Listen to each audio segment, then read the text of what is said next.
Hello बच्चों, ये प्रश्न को देखते हैं। तो प्रश्न में दे रखा है एक तत्व का कौन सा गुण हमेशा एक ही पूर्ण संख्या होता है। यहाँ पे चार विकल्प दे रखा है।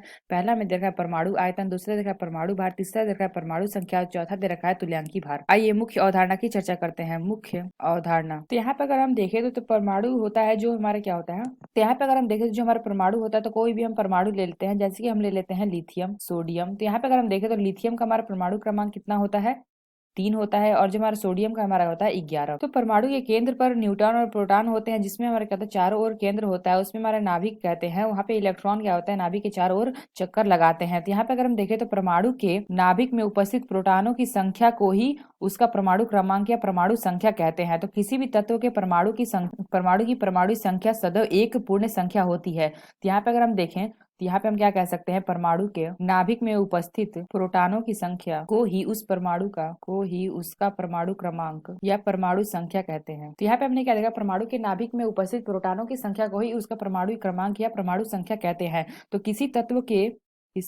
के परमाणु की परमाणु संख्या सदैव एक पूर्णांक संख्या होगी। तो यहाँ पे हमने क्या देखा, किसी तत्व के परमाणु की परमाणु संख्या सदैव एक पूर्णांक यानी कि पूर्णांक संख्या होगी। तो यहाँ से अगर हम देखें तो यहाँ पे हमारा परमाणु संख्या क्या हो जाएगा, यहाँ पे अगर हम देखें तो परमाणु संख्या लिथियम है, जिसका परमाणु संख्या हो जाएगा क्या, परमाणु संख्या हमारा हो जाएगा 3, और यहाँ पे सोडियम का देखा तो इसका हमारा हो जाएगा 11।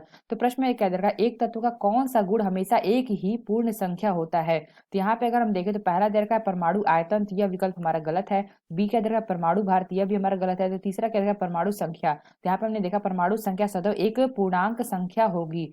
तो ये हमारा क्या, यही पूछा गया था पूर्ण संख्या कौन सा होती है। तो यहाँ पे हमारा क्या हो जाएगा, सी विकल्प हमारा सही होगा, परमाणु संख्या।